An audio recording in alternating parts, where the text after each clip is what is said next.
The Big Malt was a TV show and one-off program in the 1990s, and it demonstrates and shows the efficiency of this massive electric furnace, which was said to be one of the biggest furnaces in Europe at the time, producing good quality steel and iron from scrap metal. As you can see, this is a beast of a machine. And this sort of work goes back in time. Now you can see in the video, although it's not the best quality video in the world, but you can see the lights now coming on from the furnace itself as it lights up. And it's a very warm place to work in, a machinery that is absolutely massive. You got to give credit to these people for having the ability to conceive such an idea. And I must say it's very impressive, and do urge you to continue watching this video.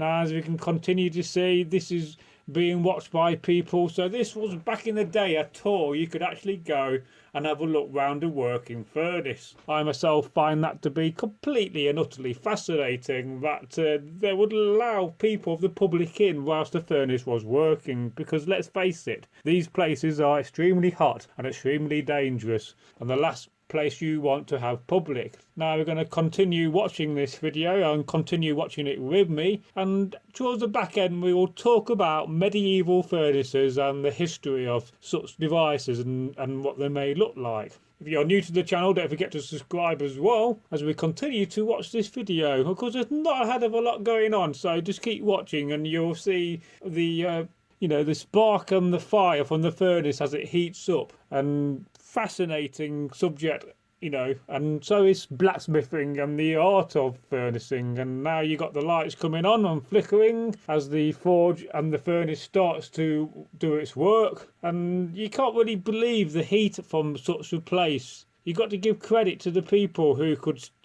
withstand the heat of such a wonderful environment to work in. Of course, this sort of industry is now dying in the UK and across Europe, and we are heavily reliant on importing our good steel and iron from overseas, from China and other countries, of course, which is a very sad time for the West. And we do need to preserve our history and also preserve the fact that we can manufacture our steel in our homelands. So let's just continue watching this video. And I'm sure it's a little bit dark. You're probably wondering, what's going on here, Bragi? I don't know. Just keep watching and you'll see the flickering lights. At some point, you will see a change in the video when the spark and the fire of the furnace kicks in. There you can see some more of the public that on this tour. And I'd imagine these days health and safety would not allow that. But let's progress into the talk about medieval furnaces, because iron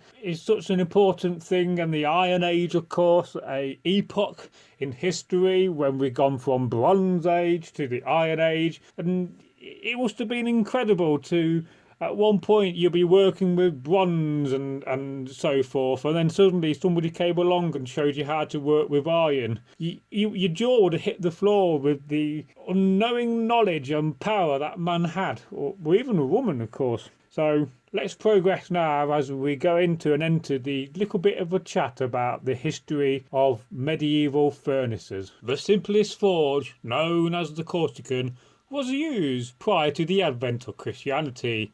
Examples of improved bloomeries are the stucco fen, sometimes called the wolf furnace, which remained until the beginning of the 19th century. Instead of using natural draft, air was pumped in by a trombe, resulting in a better quality iron and increased capacity. The pumping of the air, in which the bellows is known as the cold blast, as it increases the fuel efficiency of the bloomery and improves yield. They can also be built bigger than natural draft bloomeries.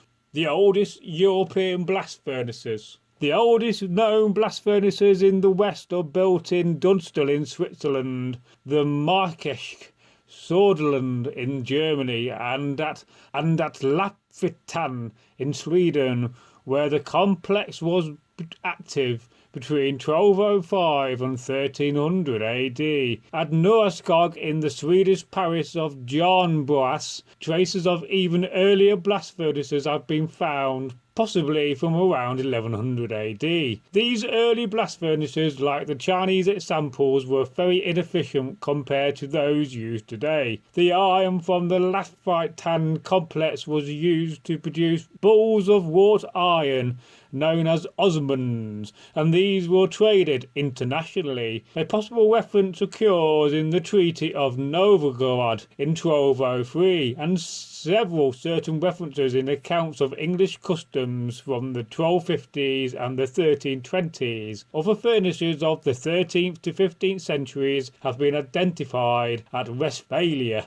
The technology required for blast furnaces may have either been transferred from China or may have been indigenous innovation. Al-Khwarizmi in the 13th century and other travellers subsequently noted an iron industry in the Elburz Mountains to the south of the Caspian Sea. This is close to the Silk Route, so that the use of technology derived from China is conceivable. Much later, descriptions record blast furnaces about 3 meters high, as the Varangian Rus people from Scandinavia traded with the Caspian using their Volga trade routes. It is possible that the technology reached Sweden by this means. The Vikings are known to have used double bellows, which greatly increased the volumetric flow of the blast. The Caspian region may have also been the source for the design of the furnaces of Failure described by Philadelphia,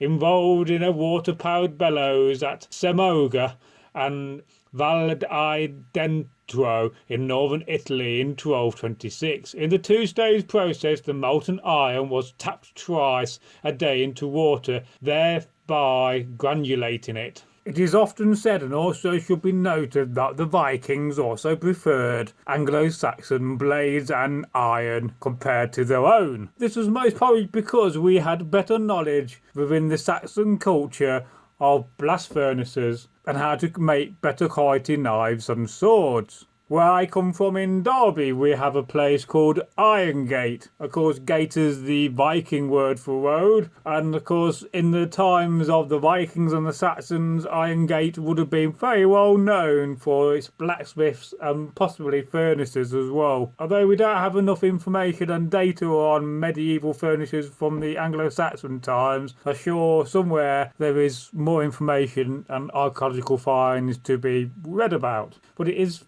overall a fascinating and interesting subject, and I hope that you have found this video to be useful. If you have, then please give us a subscribe and also like the video and leave a comment. For now, this is Bragi saying goodbye.